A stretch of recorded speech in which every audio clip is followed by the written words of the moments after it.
Cool Contraption Guy with Tom Fox, workshop editor for Boys Quest and Fun for Kids magazines, presents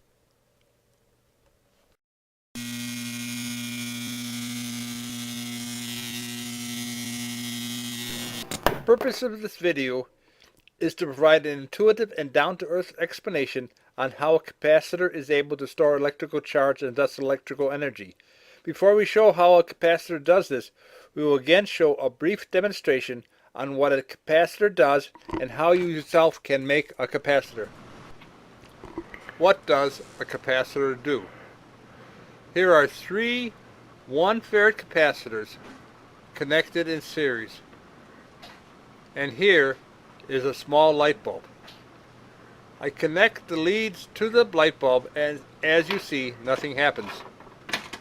Next, I connect the capacitor to the 6-volt battery to charge it up.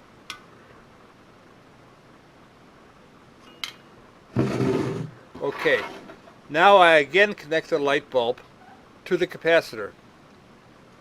As you can see, the capacitor now is charged up. Remember the question? It was this: what does a capacitor do? Well, as you just saw, a capacitor stores electrical energy. While this is true, a better way of saying the same thing is that a capacitor stores up electrical charge. We now show how to make a simple capacitor. First, we put a sheet of aluminum foil down that has a wire taped to it. Then, as an insulating layer, we use a piece of waxed paper. This is also called the capacitor's dielectric. Then we finally put a piece of aluminum foil on, which has another wire taped to it. And this is our capacitor, and the two wires are the leads for this capacitor. This is the first of 5 drawings we will show, which help explain how a capacitor stores electrical energy. Here in figure 1, this is the capacitor. It consists of these two plates. By the way, in the homemade capacitor we just showed in the video clip, these plates are the 2 sheets of aluminum foil. While these plates here are relatively thick, this is only so I can draw the plus and minus charges in them. The extra plates are usually much thinner than the thinnest aluminum foil you can buy. In between the plates is the insulating layer referred to as the dielectric. Here it is shown in light greenish yellow. In a homemade capacitor, the dielectric is the wax paper. Here is a 6-volt battery. This is a switch which, when up as shown, doesn't allow electricity to flow. This here is a 3-digit digital voltmeter whose probes are connected to the 2 plates of our capacitor here. Now notice the voltmeter shows 0.00 volts. Keep in mind that a voltmeter simply measures the difference in voltage that exists between its probes. What 0 volts means is that the charge on both capacitor plates is the same, so there's no voltage difference between them. The drawing shows that there is the same charge on both plates. Since there are equal number of plus and minus circles on both plates, this means that the charge is also 0 on both plates. By the way, the blue circles represent electrons, which are negative charges. These electrons also are referred to as free electrons here, since they can easily move around the conductive plates. By the way, the ease that electrons can move about in something is the reason why that something conducts electricity. What are the positive charges?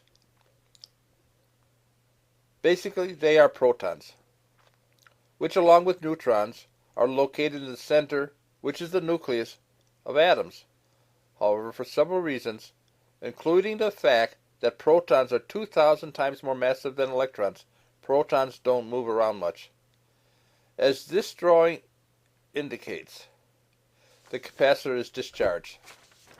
This can be determined from either the voltmeter's reading or looking at the charges on the plates. In figure 2, we will show the conditions while the capacitor is charging. Figure 2 here shows the switch closed. This allows current to flow into the capacitor. It is assumed here that the switch was closed just moments ago. The voltmeter reading of 4.79 volts implies that the capacitor is nearly fully charged.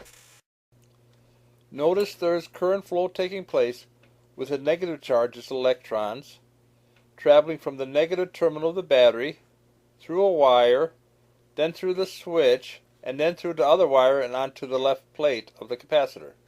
Also, and this is very important, the electrons from the right plate flow through another wire and back into the positive terminal of the battery. Notice no charges actually flow through the capacitor, even though the negative charges flow into the capacitor's left plate through a wire, and negative charges also flow from the capacitor's right plate and through another wire.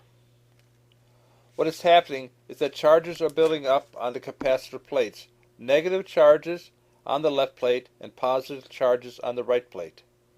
While the left plate becomes negatively charged and the right plate positively charged, there is no net buildup of charges in the capacitor itself, since the total number of negative charges and positive charges always remain equal in the capacitor. The thing that changes is that when the capacitor is discharged, the negative and positive charges on each plate are equal. However, when a capacitor is charged, not even fully charged any amount, one plate has many more electrons on it than the other plate, so it becomes negatively charged. This means the other plate must become positively charged in order for both the charges on the total capacitor to remain the same. Figure 3 here shows the fully charged condition of the capacitor with the battery still connected. Notice the switch is still closed. While the battery is connected, there is no current flowing. Why? Because the capacitor now has reached the same voltage, 6 volts, as the battery. Notice the electrons are now on the surface of the left plate. They are being strongly attracted to the other positively charged plate. I don't show the positive charges moving much, since they need much more force to move than electrons. Despite protons being stick in the mud, the positive charges do appear to move to the right, because the left plate's negative charges have repelled electrons, which leaves only protons, positive charges there.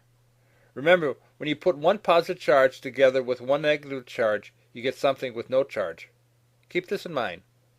A plus 1 plus a minus 1 equals 0. And then from this no charge something, you kick out an electron, you wind up with a positively charged something, which means the net charge is now positive. Keep this in mind. If you don't add a minus 1 to a plus 1, you have a plus 1 anyway. Figure 4 here is probably the most interesting of the 5 figures we're showing today. Here the switch is open, which is basically the same thing as taking the battery out of the circuit. And yet, the voltmeter shows 6 volts. You might ask, what is going on? This feature of capacitors that can actually store electrical energy is a feature that makes it so useful. You might wonder just how a capacitor can actually store electricity, while much more sophisticated electronic devices such as CPUs, which make up the heart of computers, can't. Well, it has to do with the simple fact that positively charged particles attract negatively charged particles and vice versa, and they do it with enormous force. Here is a quick related thought problem that might help explain it. Say you want to store a pile of rocks. What do? One common way is just pile them up in a yard, and you can be pretty assured that if you come back in a year or even 10 years, rocks will still be piled up. Why can you be so sure of that? Well, think about it. It's basically because the rocks are attracted strongly by gravity, and they just as strongly attract the Earth, so unless an earthquake happens, those rocks will be there until someone actually gets out there and moves them. The same is true for the electric charge in capacitors. The next short video will demonstrate this even better using two magnets.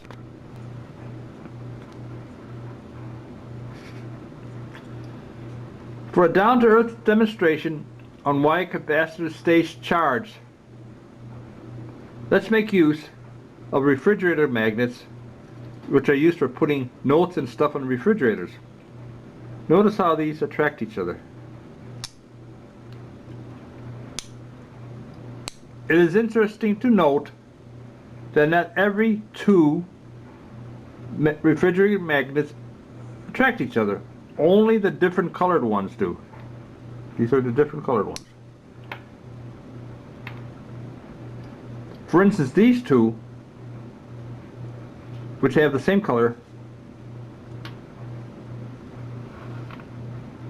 don't attract each other. In fact, they repel each other.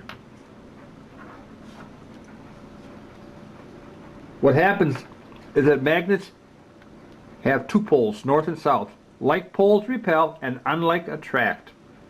This is no problem with fridge magnets because both are attracted to the steel in the refrigerator door. These magnets are analogous to electric charges, where like charges repel and unlike charges attract.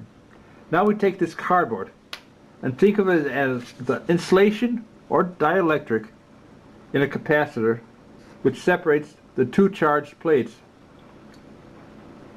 Now look what happens when we take the two magnets with unlike poles. Here are unlike colors. They seem to stick to the cardboard like that because they are pressing on it, since they are being attracted to each other with considerable force. The magnets will stay that way for perhaps years.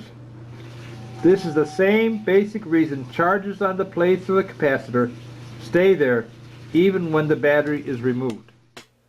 Now getting back to the drawings, the only difference between figure 5 here and the last drawing, figure 4, is that this drawing shows a wire connected between the two plates of the capacitor.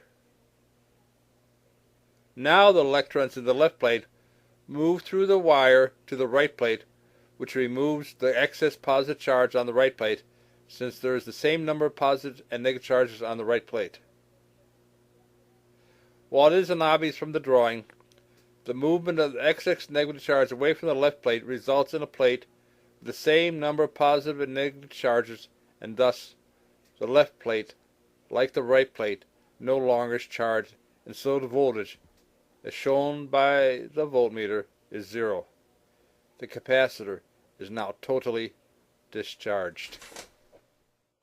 Thanks for watching. In episode 6 of this series, Electricity, Mysterious Yet Useful, we will show and tell more about the electron and electricity, and introduce the most common electronic part there is, the resistor.